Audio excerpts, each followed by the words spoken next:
Hello everyone. इस series में देखेंगे हम अपने सारे प्रीवियस ईयर क्वेश्चन पेपर्स के सॉल्यूशन। सेट वाइज सॉल्यूशन रहेगा, इसलिए आप सारे सेट्स को एक एक करके देखिएगा। तो चलिए शुरू करते हैं। तो पहला क्वेश्चन क्या है? पहला क्वेश्चन कहता है dash is the only continent through which the Tropic of Cancer, the equator and the Tropic of Capricorn passes. तो कौन सा ऐसा कॉन्टिनेंट है जिससे ये तीनों लाइन पास होती हैं? हम देख सकते हैं कि तीनों लाइन, ये जो अपना ऊपर वाला लाइन है ये ट्रॉपिक ऑफ कैंसर है, दिख रहा है। ये लाइन जो जा रही है ये ट्रॉपिक ऑफ कैंसर है। ये 23.5 डिग्री नॉर्दर्न हेमिस्फीयर में है। कितना? ये 23.5 डिग्री, ठीक है, नॉर्दर्न हेमिस्फीयर में है। वहीं अपना इक्वेटर, ये अपना ये रहा इक्वेटर, ठीक है। ये कितने डिग्री पे रहता है? ये 0 डिग्री पे है। और अपना नीचे है साउदर्न हेमिस्फीयर, ये रहा 23.5 डिग्री साउदर्न हेमिस्फीयर पे अपना कौन सा है? Tropic of Capricorn. अब अपने को ये देखना है कि कौन सा ऐसा कॉन्टिनेंट है जो तीनों लाइन से पास होता है।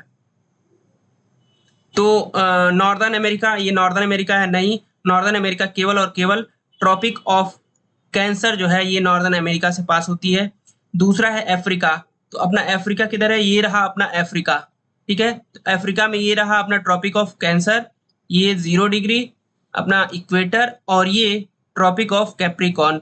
तो ये तीनों लाइन कहां से पास होती है? अपना आंसर मिल गया, ये है अफ्रीका, ठीक है। क्या है? अफ्रीका। तीसरा है यूरोप।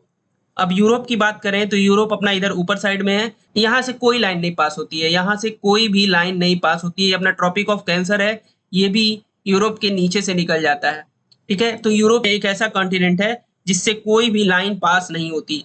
चौथा बात करें अगर एशिया की, तो एशिया से कौन कौन सी लाइन पास होती है? एशिया से लाइन पास होती है, ये है अपनी ट्रॉपिक ऑफ कैंसर। एशिया से अपनी जो लाइन पास होती है वो है ट्रॉपिक ऑफ कैंसर और इक्वेटर, ठीक है। ट्रॉपिक ऑफ कैंसर और इक्वेटर जो है एशिया से पास होती है, ठीक है।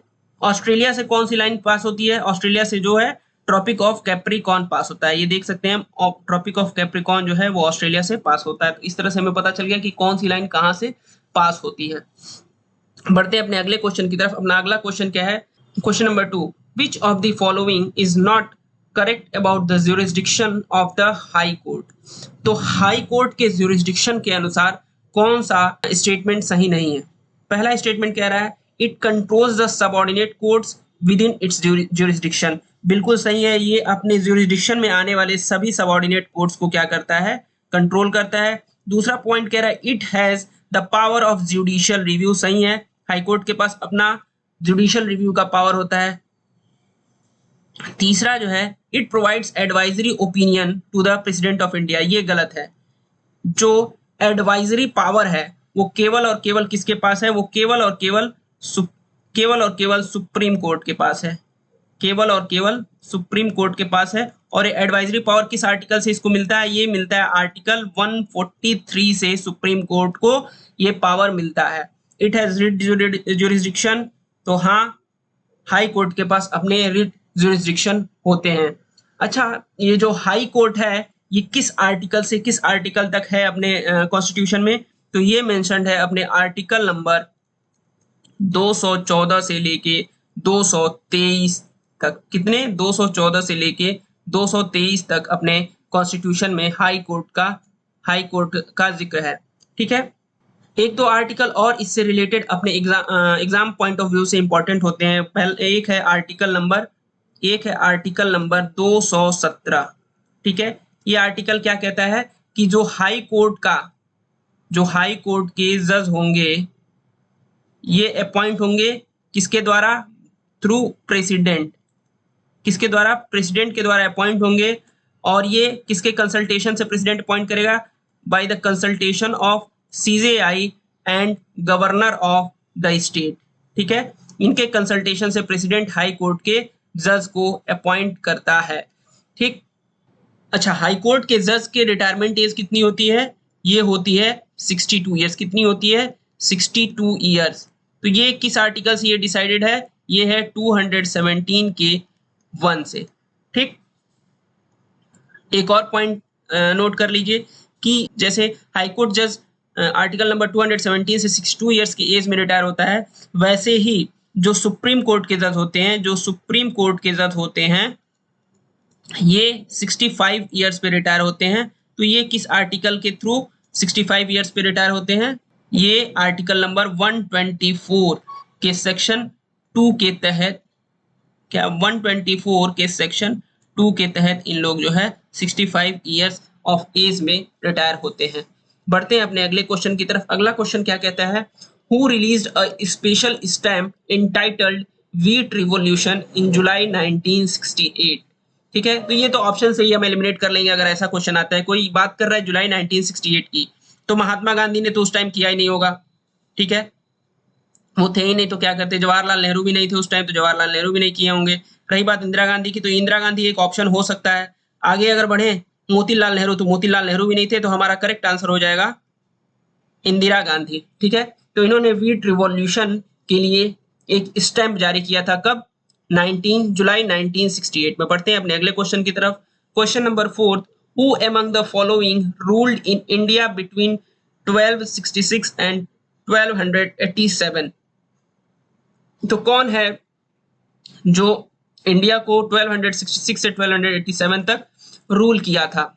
कुतुबुद्दीन ऐबक। पहला ऑप्शन क्या रहा है? कुतुबुद्दीन ऐबक। तो ये कब से कब तक रूल किया था? ये रूल किया था 1206 से लेके 1210 तक। उसके बाद ये क्या चौघन खेलते समय घोड़े से गिर गया था और इसकी मौत हो गई थी।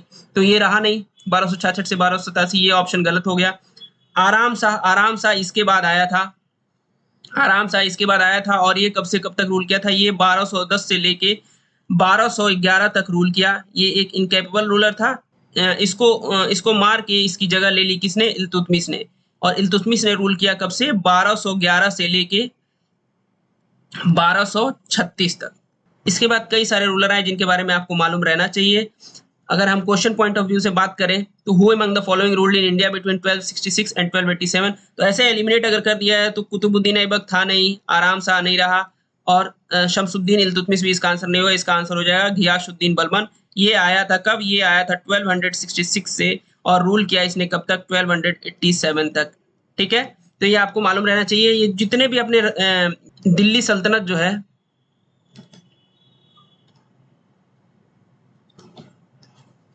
इससे बहुत सारे क्वेश्चन अपने एसएससी में पूछते हैं। ठीक है, दिल्ली सल्तनत से बहुत सारे क्वेश्चन एसएससी रेज करती है, तो ये आपको दिल्ली सल्तनत अच्छे से याद रहना चाहिए। बढ़ते हैं अगले क्वेश्चन की तरफ। क्वेश्चन नंबर 5 क्या कहता है? Which of the following is not mentioned as a fundamental right in the constitution of India?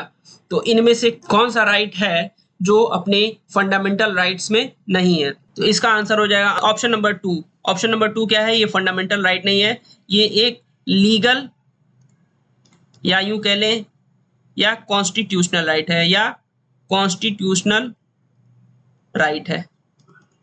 ठीक है, ये लीगल या कॉन्स्टिट्यूशनल राइट है। ये किस आर्टिकल के तहत आता है? ये आता है आर्टिकल नंबर 300A। और ये लीगल राइट बना कब था? ये बना था 44th constitutional amendment, 44th constitutional amendment act 1978 के बाद। इसके पहले तक ये क्या था? इसके पहले तक ये भी एक फंडामेंटल राइट ही था। अब बात करें अगर राइट टू एजुकेशन की, तो राइट टू एजुकेशन क्या है? राइट टू एजुकेशन अपना फंडामेंटल राइट है। किस आर्टिकल के तहत? ये है आर्टिकल नंबर 20A के तहत ये अपना फंडामेंटल राइट है। ठीक है, ये ऐड किस अमेंडमेंट एक्ट से हुआ था? तो ये हुआ था 86 कॉन्स्टिट्यूशनल अमेंडमेंट एक्ट 2002 से अपने कॉन्स्टिट्यूशन में ऐड हुआ था एज अ फंडामेंटल राइट। तीसरा ऑप्शन क्या है? Right to freedom. Right to freedom क्या है? राइट टू फ्रीडम कहाँ से कहाँ तक आता है? ये आता है आर्टिकल नंबर 19 से लेके 22 तक राइट टू फ्रीडम की बात की गई है। और राइट अगेंस्ट एक्सप्लॉयटेशन ये है आर्टिकल नंबर 23 एंड 24 में किसकी बात की गई है? राइट अगेंस्ट एक्सप्लॉयटेशन की। तो अपने क्वेश्चन का सही आंसर हो गया राइट टू प्रॉपर्टी। बाकी सारे पॉइंट्स भी इंपॉर्टेंट थे, इसलिए ये जानना जरूरी था। बढ़ते हैं अपने अगले क्वेश्चन की तरफ। क्वेश्चन नंबर 6, इन फरवरी 2022 Maharashtra government announced hope express initiative 2। तो ये 2022 का क्या है? करंट अफेयर्स का क्वेश्चन है जो अपने पेपर में आया था। होप एक्सप्रेस इनिशिएटिव किस चीज के लिए अनाउंस किया था महाराष्ट्र गवर्नमेंट ने? तो ये इनिशिएटिव अनाउंस किया गया था टू प्रिवेंट कैंसर, किसके लिए? टू प्रिवेंट कैंसर, ठीक है, कैंसर को प्रिवेंट करने के लिए होप एक्सप्रेस इनिशिएटिव को स्टार्ट किया गया था। बढ़ते हैं अपने अगले क्वेश्चन की तरफ। क्वेश्चन नंबर 7 क्या कहता है? Who among the following was awarded the national नृत्य शिरोमणि अवार्ड 2022? तो इनमें से कौन है जिसको नेशनल नृत्य शिरोमणि अवार्ड 2022 दिया गया था? तो इसका आंसर है अपना option number 2, that is Aparna Satheesan. कौन है? अपर्णा सतीशन जी हैं। ये किस चीज की डांसर है? अपर्णा सतीशन क्या है? एक इंटरनेशनल, क्या है? इंटरनेशनल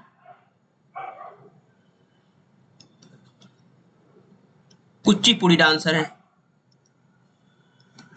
इंटरनेशनल कुचिपुड़ी डांसर है। बात करें राधा रेड्डी की, ये भी कुचिपुड़ी डांसर है, क्या है? कुचिपुड़ी डांसर।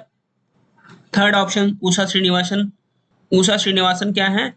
ये भी रिनोन्ड भारतनाट्यम डांसर है, भारतनाट्यम, ठीक है, ये रिनोन्ड भारतनाट्यम डांसर है। अब बात करें दीपा ससिंदरन की, तो दीपा ससिंदरन क्या है? ये एक कॉन्टेम्पोररी डांसर और कोरियोग्राफर है, कॉन्टेम्पोररी डांसर और कोरियोग्राफर है। बढ़ते हैं अपने अगले क्वेश्चन की तरफ। Question number 8, which food requires a longer small intestine to digest food? तो कौन सा फूड है जिसको लॉन्गर स्मॉल इंटेस्टाइन की जरूरत पड़ती है? स्मॉल इंटेस्टाइन का काम क्या है? ये जो कॉम्प्लेक्स फूड होते हैं ना, उनको ब्रेक करके डाइजेशन में हेल्प करता है। तो अब अगर लंबा चाहिए, मतलब जो हमारा फूड है वो हाईली कॉम्प्लेक्स है, ठीक है, वो हाईली कॉम्प्लेक्स है, इसलिए उसके लिए लॉन्गर स्मॉल इंटेस्टाइन चाहिए। तो इनमें से कौन सा फूड है जो हाईली कॉम्प्लेक्स है? लैम नहीं है, अपना ग्रास, दूसरा ऑप्शन जो है ग्रास, ये हाईली कॉम्प्लेक्स कार्बोहाइड्रेट्स इसमें होते हैं। इसमें सेल्यूलोज होता है, इसमें क्या होता है? सेल्यूलोज होता है, और ये एक कॉम्प्लेक्स कार्बोहाइड्रेट होता है। क्या होता है? कॉम्प्लेक्स कार्बोहाइड्रेट होता है, जिसके डाइजेशन में काफी टाइम लगता है, ठीक है। तो इसके लिए क्या? इसके लिए लॉन्गर स्मॉल इंटेस्टाइन की जरूरत पड़ती है। बढ़ते हैं अपने अगले क्वेश्चन की तरफ। अगला क्वेश्चन है क्वेश्चन नंबर 9। ये क्या कह रहा है? येलो कार्ड इन बैडमिंटन इंडिकेट्स। तो येलो कार्ड क्या करता है? बैडमिंटन में क्या इंडिकेट करता है? ये वार्निंग को इंडिकेट करता है, मिसकंडक्ट के वार्निंग को ये इंडिकेट करता है। तो अपना ऑप्शन नंबर 3 इसका करेक्ट आंसर हो जाएगा।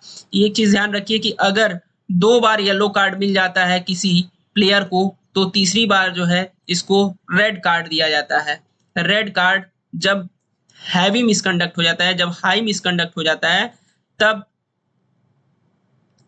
तब किसी प्लेयर को देते हैं, ठीक है। वैसे ही एक कार्ड इसमें ब्लैक कार्ड आता है, ठीक है। ब्लैक कार्ड मतलब ये डिसक्वालिफिकेशन के लिए दिया जाता है। किसके लिए? डिसक्वालिफिकेशन के लिए। पढ़ते हैं अपने अगले क्वेश्चन की तरफ। Question number 10, the national archives of India came up in the. तो नेशनल आर्कीव ऑफ इंडिया कब आया था? ये आया था 11 मार्च 1891 में। कहाँ पे? इसका ये कोलकाता में पहली बार आया था, ठीक है। अभी ये जो इसका हेडक्वार्टर है नेशनल आर्कीव्स ऑफ इंडिया का, NAI का, ये कहाँ पे है? ये नई दिल्ली में है। तो अपना आंसर क्या हो जाएगा? 1891, that is option number 3। National archives of India काम क्या है? ये NAI है क्या? ये है कस्टोडियन ऑफ रिकॉर्ड्स। ये क्या है? कस्टोडियन ऑफ रिकॉर्ड्स, ठीक है। ये इंडिया के पुराने इंपॉर्टेंट रिकॉर्ड्स को रखने का काम। और ये किस मिनिस्ट्री के अंडर आती है? तो ये आती है मिनिस्ट्री ऑफ, किस मिनिस्ट्री के अंडर? मिनिस्ट्री ऑफ कल्चर, ठीक है। बढ़ते हैं अपने अगले क्वेश्चन की तरफ। अगला क्वेश्चन क्या कहता है? Question number 11, personal disposable income PDI can be defined as. तो PDI को कैसे डिफाइन किया था? PDI is defined as personal income minus personal tax payments minus non tax payments. That is option number 3 is the correct answer, ठीक है। पर्सनल इनकम minus personal tax payments minus non-tax payments is called as personal disposable income। बढ़ते हैं अपने अगले question की तरफ। Question number 12, in India the first census was held in the year. तो इंडिया में पहला सेंसस कब हेल्ड हुआ था? ये हुआ था 1872 में। उस टाइम वाइसरॉय कौन था? उस टाइम था लॉर्ड मेयो। कौन था? Lord Mayo. ये पहला सेंसस था। इसके बाद 1872 के बाद जो है अपना रेगुलर सेंसस स्टार्ट हुआ कब? 1881 में। इसको हम लोग सिंक्रोनस सेंसस भी कहते हैं। क्या कहते हैं? Synchronous census. ठीक है। और ये किसके द्वारा स्टार्ट हुआ था? ये 1881 में वाइसरॉय कौन था? लॉर्ड रिपन था। कौन था? Lord Ripon. तो अपना ये क्वेश्चन का आंसर हो जाएगा पहली बार। तो पहली बार कब हुआ था? 1872 में। कब हुआ था? 1872 में। बढ़ते हैं अपने अगले क्वेश्चन की तरफ। The Kumbhi dance is perform by the tribal community of which state. तो जो कुंभी डांस है वो किस ट्राइबल कम्युनिटी के द्वारा परफॉर्म किया जाता है? ये किया जाता है परफॉर्म गोवा के ट्राइब्स के द्वारा। गोवा के और भी कई सारे डांस है, जैसे ढालो, ठीक है, दूसरा जैसे फुगड़ी, और जैसे देखनी, जैसे ढांगर, और दशावतार,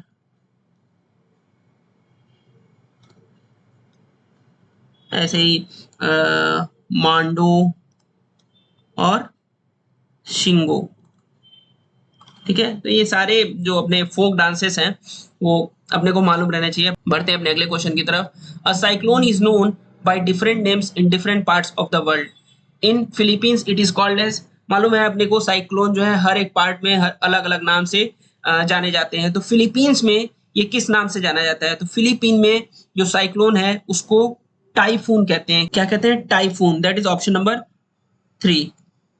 ऑप्शन 3 अपना करेक्ट है। फिलीपींस में टाइफून कहते हैं साइक्लोन को। विली विली कहाँ कहते हैं? विली विली कहते हैं ऑस्ट्रेलिया में। कहाँ पे? ऑस्ट्रेलिया में। हरिकेन कहाँ कहते हैं साइक्लोन को?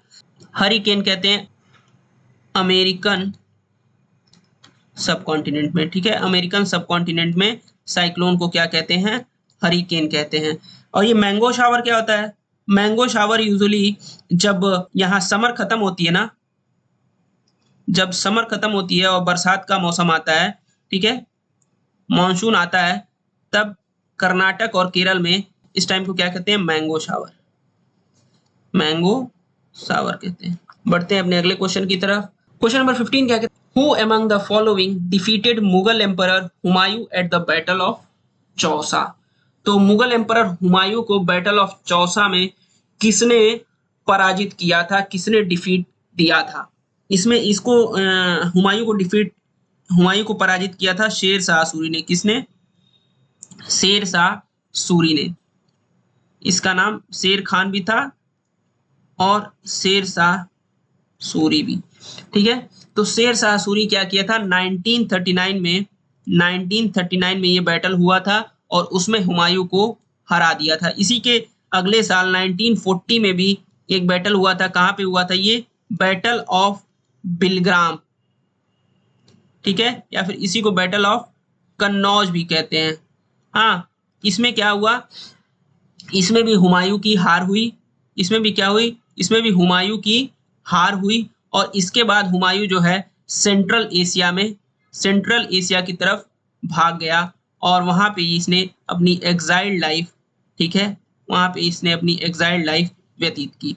ठीक है। और इसके बाद फिर ये वापस आता है। वापस कब आता है? ये आता है वापस 1555 में। और 1555 में एक और हुमायूं और शेरशाह में लड़ाई होती है। ये लड़ाई कहाँ होती है? ये होती है सरहिंद में, बैटल ऑफ सरहिंद। और यहाँ पे क्या होता है? यहाँ पे हुमायूं जीत जाता है और इसके बाद जो है मुगल्स की वापसी होती है। ठीक है। पढ़ते हैं अपने अगले क्वेश्चन की तरफ। अगला question number 16। Prime minister Narendra Modi said Seema Darshan projects add a new dimension to the tourism sector. This project will boost tourism in। तो प्रधानमंत्री मोदी ने सीमा दर्शन प्रोजेक्ट स्टार्ट किया है और इसके थ्रू जो टूरिज्म सेक्टर है उससे एक बढ़िया डेवलपमेंट होगा। ठीक है, तो ये सीमा दर्शन प्रोजेक्ट स्टार्ट कहाँ हुआ है? ये सीमा दर्शन प्रोजेक्ट स्टार्ट हुआ है गुजरात में। ठीक है, सीमा दर्शन प्रोजेक्ट गुजरात में स्टार्ट हुआ है। अब ये सीमा दर्शन है क्या? ये सीमा दर्शन प्रोजेक्ट में नादा बेट इंडो पाक बॉर्डर है। ठीक है, नादा बेट इंडो पाक बॉर्डर है गुजरात के बनसकंठा डिस्ट्रिक्ट में, जिसको वाघा बॉर्डर है, जिसको वाघा बॉर्डर के तर्ज पे डेवलप किया जाएगा, जिससे यहाँ पे टूरिस्ट अट्रैक्ट हों। बढ़ते हैं अपने अगले क्वेश्चन की तरफ। अगला question number 17, dash has become the first city in the country to get a processed steel slag road. Steel slag क्या है? ये इंडस्ट्रियल वेस्ट है स्टील का। ठीक है, इसको रोड में डाला जाएगा जिससे रोड की स्ट्रेंथ बढ़ेगी। ये रोड है सूरत में। किधर है ये रोड? सूरत में इनॉग्रेट हुआ है। ये NH 66 पे है और ये लगभग 1 किलोमीटर का अभी ट्रायल रोड बनाया गया है। 4 लेन रोड बनाया गया है 1 किलोमीटर का स्टील स्लैग से। बढ़ते हैं अपने अगले क्वेश्चन की तरफ। अगला क्वेश्चन नंबर 18 क्या कहता है? Which country hosted the first ever Commonwealth Games in 1930? तो कॉमनवेल्थ गेम्स पहली बार कब स्टार्ट हुए थे? ये हुए थे 1930 में। और पहला कंट्री कौन था इसको होस्ट करने वाला? ये था अपना कनाडा। कौन है? ये है अपना कनाडा। ठीक है, ये जो कॉमनवेल्थ गेम्स हैं ये हर 4 साल पे होते हैं। अपना लास्ट कब हुआ था? 2022 में हुआ था। ये कहाँ हुआ था? बर्मिंघम में हुआ था। कहाँ? बर्मिंघम। अब बर्मिंघम कहाँ है मालूम है सबको? यूके में है। ठीक है, तो इसको बर्मिंघम कॉमनवेल्थ भी कहते हैं। अगला 2026 में होगा, लेकिन अभी कहाँ होगा ये डिसाइडेड नहीं है। बढ़ते हैं अपने अगले क्वेश्चन की तरफ। Question number 19, the theory of plate tectonics proposes that the earth's lithosphere is divided into dash major and some minor plates. तो जो थियरी ऑफ प्लेट टेक्टोनिक्स है ये बताती है कि अपने जो लिथोस्फीयर है कितने प्लेट्स में डिवाइडेड है। तो लिथोस्फीयर है अपना 7 मेजर टेक्टोनिक प्लेट्स, ठीक है, और 8 माइनर टेक्टोनिक प्लेट्स में डिवाइडेड है। अब ये जो थियरी ऑफ प्लेट टेक्टोनिक्स है ये दिया किसने था? थियरी ऑफ प्लेट टेक्टोनिक्स दिया था एल्फ्रेड, किसने? एल्फ्रेड वेगनर ने। कौन से ईयर में दिया था इन्होंने दिया था इन 1912 में ये थियरी ऑफ प्लेट टेक्टोनिक्स दिया था। बढ़ते हैं अपने अगले क्वेश्चन की तरफ। अगला क्वेश्चन नंबर 20 क्या कहता है? Why does one get cramps after sudden physical activity? तो सडन फिजिकल एक्टिविटी के बाद क्रैम्प क्यों आ जाता है? तो क्रैम्प आ जाता है क्योंकि लैक्टिक एसिड के कारण आ जाता है। ठीक है, तो द बिल्डअप, ऑप्शन 4 हो जाएगा अपना correct answer. That is the buildup of lactic acid in our muscles during sudden activity causes cramps. ठीक है, जब हम लोग सडन कोई एक्टिविटी करते हैं तो लैक्टिक एसिड क्या होती है? डेवलप होती है और वो क्रैम्प का कारण होती है। इसीलिए जब भी आप देखे होंगे जब क्रैम्प आता है तो लोग सजेस्ट करते हैं इसको क्या करने के लिए? हॉट वाटर से उसकी सेकैया करने के लिए। हॉट वाटर से सेकाई करने से होता क्या है कि जो अपना ब्लड फ्लो होता है ना, अपना ब्लड फ्लो वो तेजी से होने लगता है और इसके कारण जो ऑक्सीजन होता है, ऑक्सीजन इसकी सप्लाई तेज हो जाती है। अब जब ऑक्सीजन की सप्लाई तेज हो जाती है तो जो लैक्टिक एसिड है वो ब्रेक कर जाता है किस चीज में? CO2 में और वाटर में। ऐसा होने से जो है अपने क्रैम्प में आराम मिलता है। बढ़ते हैं अगले क्वेश्चन की तरफ। अगला क्वेश्चन है क्वेश्चन नंबर 21। ये क्या कहता है? Match the elements in column A with the element group they belong to in column B. तो सोडियम क्या है? सोडियम है अपना एल्कली मेटल। ठीक है, सोडियम एल्कली मेटल है। अभी एल्कली मेटल होते क्या है? वो एलिमेंट्स जो ग्रुप 1 ऑफ पीरियोडिक टेबल में आते हैं। ठीक है, जो ग्रुप 1 में आते हैं ये क्या होते हैं? ये हाईली रिएक्टिव होते हैं। क्या होते हैं? ये हाईली रिएक्टिव होते हैं। ठीक है, ये पॉजिटिव आयन बनाने के लिए बहुत आतुर रहते हैं। दूसरा है कॉपर। तो कॉपर क्या है? अपना ट्रांजिशन मेटल है। अब ये ट्रांजिशन मेटल क्या है? जितने भी मेटल्स ग्रुप नंबर 3 से ग्रुप नंबर 12 तक आते हैं, जितने भी एलिमेंट्स ग्रुप नंबर 3 से ग्रुप नंबर 12 तक आते हैं, ये सारे क्या होते हैं? ये ट्रांजिशन मेटल कहलाते हैं। इनकी डेंसिटी बहुत हाई होती है, इनकी डेंसिटी हाई होती है और ये higher conductor of heat and electricity होते हैं। ठीक है, जो ट्रांजिशन मेटल हैं ये कौन से ब्लॉक के एलिमेंट्स हैं? ये डी ब्लॉक के एलिमेंट्स होते हैं। ठीक है, डी ब्लॉक के एलिमेंट्स होते हैं। अगला है मैग्नीशियम। तो मैग्नीशियम क्या है? मैग्नीशियम है आपका एल्कलाइन अर्थ मेटल। अब एल्कलाइन अर्थ मेटल क्या होता है? ये भी रिएक्टिव एलिमेंट्स होते हैं, ये भी बहुत रिएक्टिव एलिमेंट्स होते हैं। ठीक है, बहुत रिएक्टिव एलिमेंट्स होते हैं, लेकिन they are less reactive then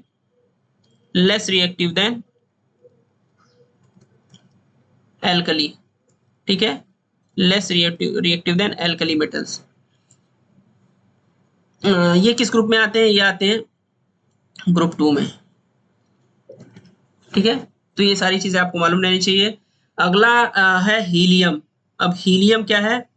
helium है अपना जीरो ग्रुप का एलिमेंट। जीरो ग्रुप क्या एलिमेंट होते हैं? ये इनर्ट गैसेस होती हैं या फिर नोबल गैसेस इसको कहते हैं। ठीक है, ये क्या होते हैं? ये हाईली स्टेबल होते हैं, ये रिएक्ट नहीं करना चाहते हैं। ठीक है, हाईली स्टेबल होते हैं, हाईली स्टेबल एलिमेंट्स हैं। ठीक है, कौन? ये अपने जीरो ग्रुप एलिमेंट्स। बढ़ते हैं अपने अगले क्वेश्चन की तरफ। क्वेश्चन नंबर 22 क्या कहता है? Abdul Karim Khan and Abdul Wahid Khan were the founders of the dash gharana. तो अब्दुल करीम खान और अब्दुल वाहिद खान किस घराने के फाउंडर हैं? ये हैं किराना, दैट इज ऑप्शन 4। क्या है? ऑप्शन 4 किराना घराना के ये लोग क्या हैं? फाउंडर हैं। किराना ही कायराना है, और ये कायराना कहाँ है? ये शामली रीजन जो है ना, शामली रीजन कहाँ पे? यूपी में, वहाँ एरिया है किराना। तो ये वहां से डेवलप हुआ है, इसलिए इसका नाम है किराना या कायराना। बढ़ते हैं अपने अगले क्वेश्चन की तरफ। Question number 23, who among the following has the credit to invent and create a new style of Bharatanatyam. तो भारतनाट्यम के नए स्टाइल के इन्वेंशन और क्रिएशन का क्रेडिट किसको जाता है? ये जाता है डॉक्टर पद्मा सुब्रमण्यम को। किसको जाता है? ऑप्शन नंबर 2 अपने डॉक्टर पद्मा सुब्रमण्यम को। ठीक है, डॉक्टर पद्मा सुब्रमण्यम। यामिनी कृष्णमूर्ति क्या है? यामिनी कृष्णमूर्ति भारतनाट्यम और कुचिपुड़ी। मालूम है ना, भारतनाट्यम तमिलनाडु का है और कुचिपुड़ी केरल का। इन दोनों की स्पेशलिस्ट डांसर है। डॉक्टर पद्मा सुब्रमण्यम के बारे में पता चल गया। इनको क्या कहा जाता है? इनको क्रेडिट दिया जाता है इन्वेंशन और क्रिएशन के लिए नए स्टाइल ऑफ भारतनाट्यम का। रुक्मिणी देवी अरुंडले। रुक्मिणी देवी अरुंडले क्या है? ये पहली first women nominated Rajya Sabha member है। ठीक है, अब ये किस डांस के लिए फेमस है? ये किस डांस के लिए फेमस है? ये है भारतनाट्यम के लिए। चिंता रवि बालाकृष्णा। अब ये चिंता रवि बालाकृष्णा किस डांस के लिए फेमस है? तो ये है कुचिपुड़ी के लिए। तो अपने को ये सारे पॉइंट्स मालूम रहने चाहिए। यामिनी कृष्णमूर्ति भारतनाट्यम और कुचिपुड़ी। यामिनी कृष्णमूर्ति भारतनाट्यम और कुचिपुड़ी। डॉक्टर पद्मा सुब्रमण्यम ये क्या है? इनको क्रेडिट दिया जाता है किस चीज का? इन्वेंशन और क्रिएशन का, नए स्टाइल ऑफ भारतनाट्यम का। रुक्मिणी देवी अरुंडले ये भी भारतनाट्यम की एक रिनोन्ड डांसर हैं और इनका नाम आता है फर्स्ट वीमेन जिनको नॉमिनेट किया गया था राज्यसभा मेंबर के लिए। और फिर चौथा है चिंता रवि बालाकृष्णा। इनके बारे में बता दिया कि ये रिनोन्ड कुचिपुड़ी डांसर है। अगला क्वेश्चन है क्वेश्चन नंबर 24। ये क्या कहता है? पुहार और Kaveripattinam was the port of which of the following dynasty।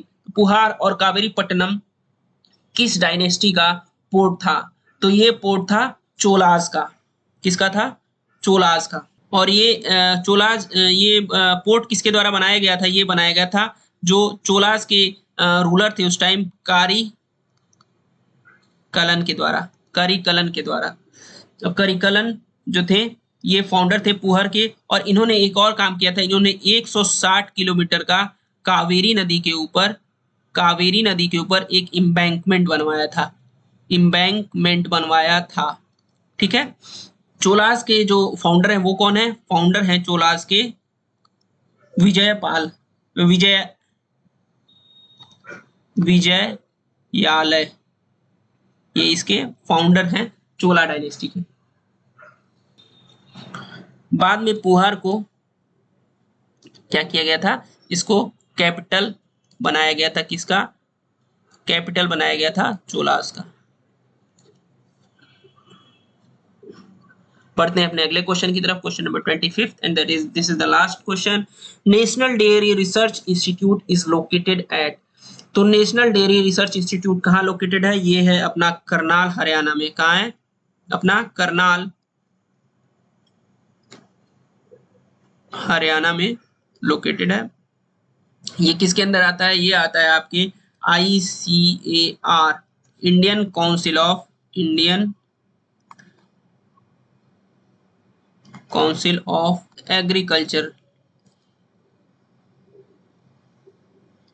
Agricultural research, इसके अंडर अपना आता है नेशनल डेयरी रिसर्च इंस्टीट्यूट। क्या? NDRI। तो ये था अपना लास्ट क्वेश्चन। अब मिलते हैं अपने अगले सेट के साथ नेक्स्ट वीडियो में। तब तक के लिए थैंक यू।